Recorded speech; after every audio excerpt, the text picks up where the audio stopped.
Need a minute? Sorry to keep you waiting. So, okay, I'll begin. First of all, welcome. My name is Captain David Kowalski. That's Kowalski.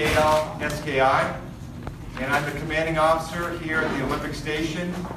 And you're in the Deputy Chief Matt Blake community room. So welcome and thank you. I know all of you are busy. So we appreciate your time and we'd like to get this message out. And of course, we'll answer any questions you have regarding this. So, on March 10, 2017 at approximately 6 p.m., we had a lone female Korean who was standing in front of a business in the 1000 block of South Vermont Avenue, just across the way. She was approached by a male Korean national. His name is Jae-won Yang. And he walked up to her and asked her if she was Korean. She replied yes. And our suspect, Mr. Yang, he walked away.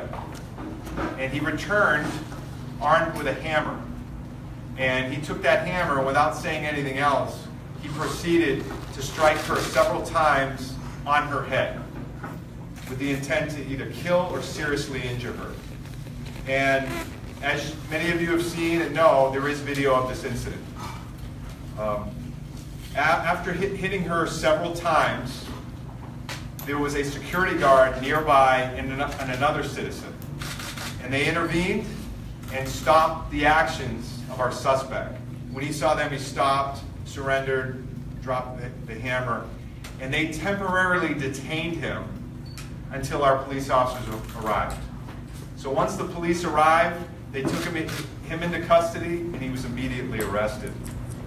Our victim, she suffered some serious injuries from this incident, was treated at a local hospital, and then later released. On Monday, March 13th, we presented the case to the district attorney for felony filing considerations. And on Tuesday, the district attorney filed one count of attempted murder with a hate crime enhancement charge against the suspect. Now, reviewing this incident, it appeared to be an isolated incident involving this particular suspect. It was a random act, but our investigation did reveal that our suspect had targeted this person because she was a female and she was Korean, thus giving us the hate crime enhancement based on his actions and the statement. We've worked closely with our brothers in the government and sisters. Council District 1, Luis Gonzalez for Gil Cedillo's office is here today. He's also going to provide a statement from Councilman Cedillo. And also, based on our suspect being a Korean national, we've worked closely with the South Korean consulate office when this incident occurred and notified them that this incident happened. And we have a great relationship with the South Korean Consul General on ensuring that this community is a safe place. I don't have anything else regarding the statement, but I will open it up to questions. But I would like that Deputy Luis Gonzalez from Council District 1 to come up and say a brief statement as well. Thank you, Captain, and thank you, everyone. My name is Luis Gonzalez. I'm Field Deputy for Councilmember Gil Cedillo, Council District 1. And I have a statement prepared from the councilman. These types of acts are very disturbing. I'd like to thank all of those who came to the aid of the 24-year-old woman. We cannot predict when these type of activities will happen, but we can prepare for them. Let us be vigilant and aware of our surroundings at all times. If you hear something or see something unlawful, please call your local enforcement officer or call 911. It is always better to be safe than sorry. Let us also remember what makes this city great, is our diversity. We must continue to celebrate our differences and be respectful of the ethnicities and cultures. We can always find a silver lining in a negative situation. In this incident, it was the manner and the quickness in which people came together, especially the security guard, to to help this victim. That tells us that Korea today is united and will not stand for violence. I thank you all for being concerned, and I urge you to continue reporting these type of activities to LAPD. Our office is always willing and ready to assist you. And now for the Spanish media. Este tipo de actos son muy inquietantes. Quiero agradecer a todos los que ayudaron a la víctima de este atroz crimen. No podemos predecir cuándo ocurrirán estos tipos de actividades, pero podemos prepararnos para ellos. Tenemos que estar vigilantes y conscientes en todo momento. Si usted oye o ve algo ilegal, por favor llame a la policía local o llame al 911. Siempre es mejor estar seguro, y también recordemos que lo que hace esta gran ciudad es nuestra diversidad. Debemos seguir celebrando nuestras diferencias y ser respetuosas de otras etnias y culturas. Siempre podemos encontrar algo positivo en una situación negativa. En este incidente fue la manera y la rapidez con la que la gente ayudó, especialmente el guardia de seguridad, a esta víctima. Eso nos dice que Koreatown está unido y no apoya la violencia. Muchas gracias a todos por estar preocupados y les insisto que continúen reportando este tipo de actividades a la Policía de Los Ángeles.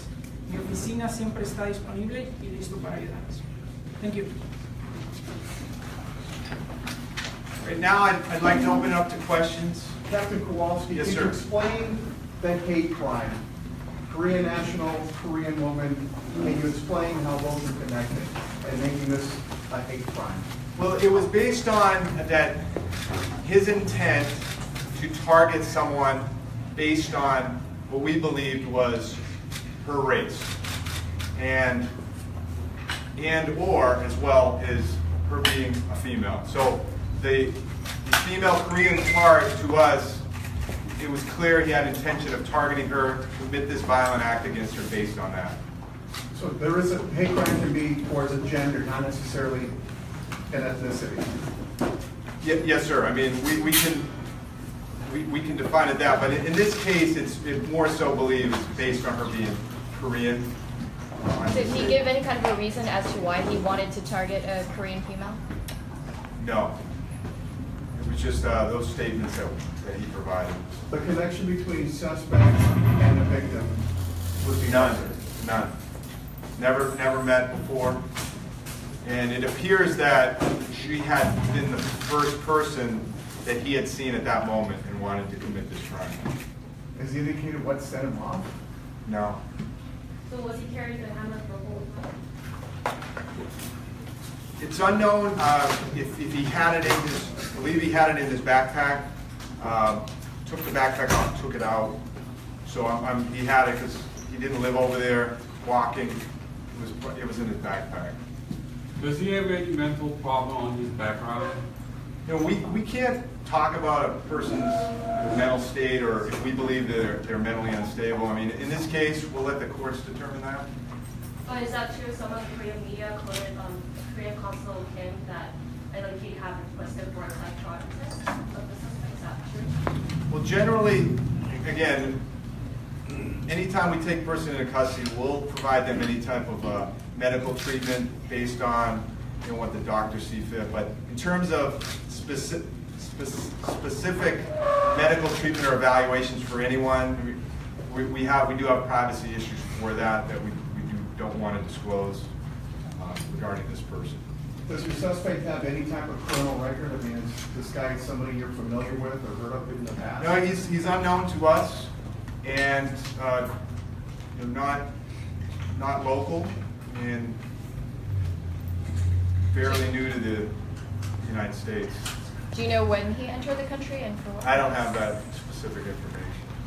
Any details about the injuries to the woman? Serious, very serious injuries. However, she has been released, so luckily she is home now. Is there any reason why the suspect targeted that specific woman? No, Does he live around the area? no, not that where we're at. He didn't have an address even near this area. How old is he? He is 22. And her? 24. So he's not the resident of Korea. Los Angeles, he's a resident of Los Angeles. He doesn't have an address in Los Angeles. Is he a transient or just? Yeah. We've classified him as we would classify him as homeless, but of Korean national descent. So he doesn't have an address here, but he may have it in Korea. Do you have any hotel information, any idea of what he was up to in the time that he was here? No, we don't. But there's indication he's recently come into the country, or?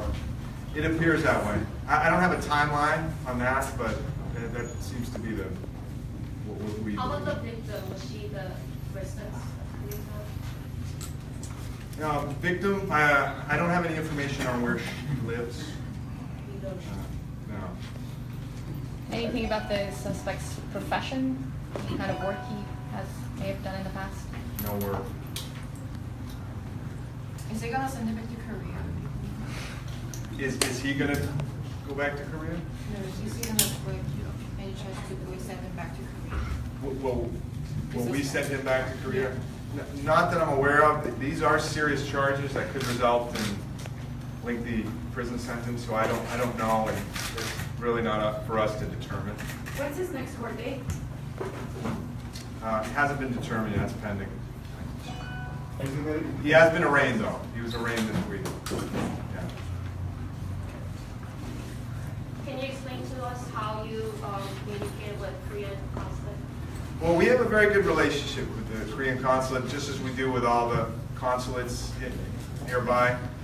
We spoke to them when this incident did occur. We work closely with them as we do with all of our different local organizations and the council districts on public safety, and they're our partners in keeping this neighborhood safe. So we work closely with them, and they're our partners. The captain, if the guy's already in custody, what was the point of the press conference? Well, we didn't have a message, but there was a big, we had some inquiries yesterday of several local media. We did put out a press release, but we did want to give the opportunity to local media to talk about this in case they had specific questions beyond the press release. But that was in order to provide you as much information as possible.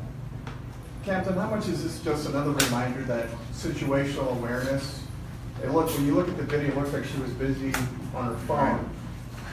How much is this just send the message from that you really have to be aware of your surroundings, no matter if it's morning or night, whether it's Koreatown, downtown, the valley? It's a great point, sir. And as a city, the Los Angeles Police Department, we try to stress the importance of people having awareness, especially when it comes to being on the phone, because you subject yourself to being a victim of a theft, of a robbery, potentially this kind of assault. And even with our attempts to reduce our serious traffic collisions, people walk in the street, you see people looking at their phone walking down, and they could potentially walk into the street. We're always trying to stress that awareness, and that's part of our education campaign with the community. So thank you for bringing that up, sir. Extensive question before. Captain Korean media always had a good relationship. Yeah. But when I tried to first publish, Korean consul Kim tried to convince me not to publish the story, which happened last Friday. Is that something that LAPD had request for, or is that its own? No, I mean, it's sort of in line with the question brought up, why are we having a press conference? The goal of the Los Angeles Police Department in any case is to get as much information out to you, the media, as we can. And a couple reasons. One, we wanted to show that this is an isolated incident. Two, we certainly want to highlight the actions of these citizens, and as mentioned about the situational awareness for people. But certainly, the timing of when we want to do this, we want to have as much information with our detectives investigating the case, so we can stand here today and say, this happened, we made an arrest, our detectives are working with the district attorney, we filed charges, this person's in custody, pending a serious crime in court. So I think it gives you a full scope of the story. Can you spell the suspect's name? Yes, sir. It's J, first name J-A-E, last name Yang, Y-A-N-G. And where's he being held? It is at, I believe, down in our Metropolitan, right? Still a Metropolitan Detention Center downtown. Okay, yeah, he hasn't been moved. Do you know what his bail is? No, it was well over $1 million based on the enhancements. Have you been contacted by any family members or of his? No, ma'am, we haven't. Does he speak English? No, So he asked her in Korean, do you speak Korean? yes, and she replied in Korean. Some of the witnesses mentioned that, mentioned something about paramedics arriving at the scene late. I mean, when they called for 911 help, you know, somehow it got delayed and, you know, the victim was, you know, got the notification. You know, I can't speak on behalf of the fire department, their response, and their protocols on this. I can tell you that our response, the police department, was immediate, but I don't have any information on their timeline for it. Wait, did the suspect reply why he used the hammer? Not Yeah, no, and I don't have that information, you know, as far as if that was during the questioning, if that was asked. If he doesn't live here, and did he say he's visiting, or is he just traveling through, or he didn't say anything about that? No. Has ICE requested a detainer on him at all? No, sir, we haven't received that. Last question. Can you talk a little more? You mentioned hate crime. Can you talk just a little bit more about why it is considered a hate crime? Well, it was one of the first questions we had, and it was the way we defined this particular case as a hate crime was the specific intent to harm this person is based on what we believe her to be Korean. He asked her specifically, "Are you Korean?" She replied, "Yes." Subsequent interviews with him said he had targeted her because she was a female and she was Korean. And to us, that was certainly enough evidence to support the enhancement with a hate crime and to make it a larger bail and a more serious crime. And the district attorney agreed on Is that. that race hate crime or like gender hate crime? For both? We could go both on it. I mean, on this particular case, I think it's both. Did he speak to detectives extensively? Yes. I mean, but the part of his statement interview is pretty much what I told you. I mean, we had limited information as to why he did it, but it's clear that he targeted her because of who she was. Did you classify the suspect as a homeless? I'm sorry? Did you have you guys classified as a homeless business? Our suspect? Right now, he doesn't have an address, so technically he is homeless, but to define him in those terms as someone living on the street, not necessarily.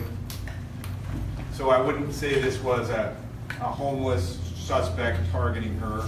I mean, we just, based on his recent arrival and him not having an address, that's where we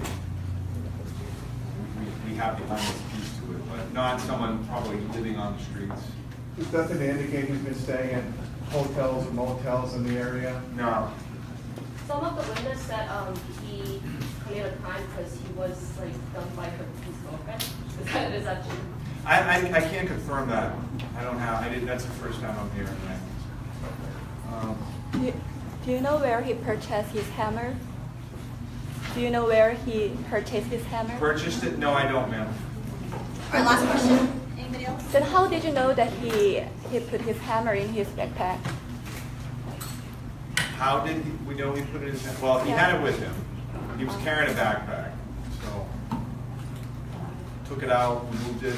So you just guess that he carries the hammer with his backpack all the time? Yes.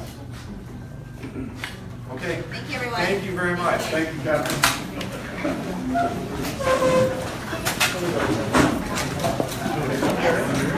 Yeah, we got